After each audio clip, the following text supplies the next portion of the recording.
Hi, I'm John from Just Whisky. If you like this show and you like the appearance of Hazel, my cat, give it a thumbs up, like, and subscribe. And consider becoming a Patreon with the link in the description below. And thanks so much for the few Patreons that I do have that help support this channel. Much appreciated. And remember, folks, it's just whiskey.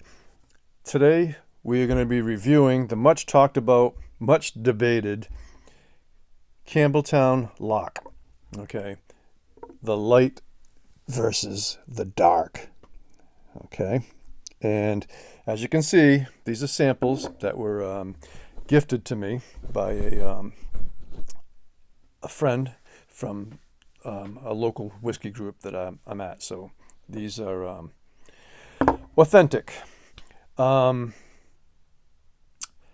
So a quick rundown. Campbeltown Lock used to be a 40% ABV blend of grains and malts. But in 2021, I believe, is when they switched over to a all malt blend. And they upped the ABV to 46%, non-chill filtered, and no coloring added. And Campbeltown Lock is made up of Springbank, Longrow, Hazelburn, Kilkerran, and Glen Scotia. Some, or maybe all of them, are in the blends, but we're not really given the information of what percentages are in there. But what we have here, so I believe it was 2021 when they came out with the first blended malt Campbeltown Lock and made it 46% non-chill filtered, no coloring added. And I believe that, so the first one or first ones were very light in color. Okay, and then they came out with this dark version, which came out in this particular sample is from October 3rd of 2022. Okay, and they, if you can find them, right, the retail is somewhere probably between $45 and probably as high as $60, depending, right? But when you mention Springbank, then these become highly sought after and they fly off the shelves, and demand and prices increase. So these are very different malt blends, not only by the color, but they are completely different. So what I'm going to do is I'm going to review the 2021 light version, and then I'm going to review the 2022 darker version, and then I'm going to give you my thoughts and compare them. Okay, so the 2021 Campbeltown Lock blended malt. Okay, on the nose, there's minimal detectable peat. Okay, very fruity, candied fruits, candied cigarettes, maybe a slight hint of funk, and a little bit of melon. Okay, on the palate.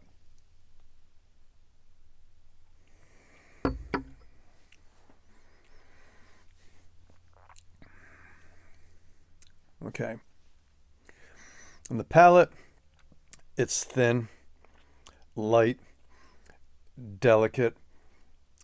You can detect the youth. It's spirity. You still get the it starts off with the sweetness and quickly transitions to a bitterness. You've still got the candied fruits in there, but it is a bit spirity. The finish, medium short, closer to short, okay? um, leaving you with a black pepper, oak spice, and a bit of woodiness. Okay. I should have brought a bottle of water down here to go in between, but in this case, I don't really feel it's a definite need because this one is completely different, and you're going to know why I saved it for the last. Yeah. All right. On the nose, you're getting it right away on the nose. It reminds me of Kilkerran heavily peated. Okay. I really like and enjoy Kilkerran 12 and Kilkerran 16, but I've had the batch 4 of the heavily peated, and it did not float my boat at all. I will be comparing batch 6 to batch 4, and we'll see how that's transitioned and progressed. Okay. All right. So again, it reminds me of Kilkerran heavily peated in the nose. You're getting that dunnage, that vegetal funk, peat, sherry, fermented fruits, and a bit of flint.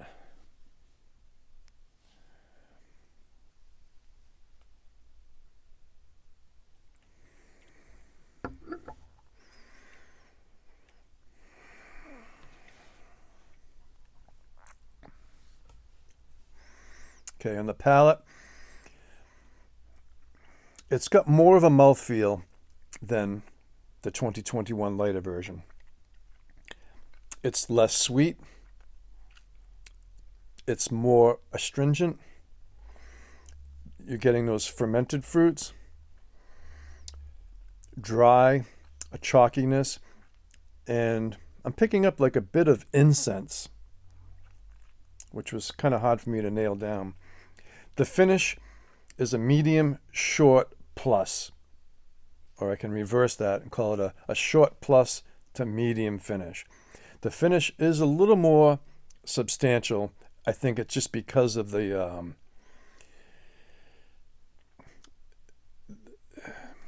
it's denser. Okay, it's denser.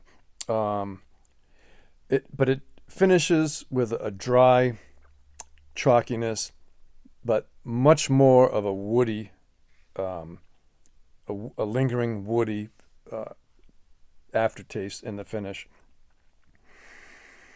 Yeah, yeah, very different.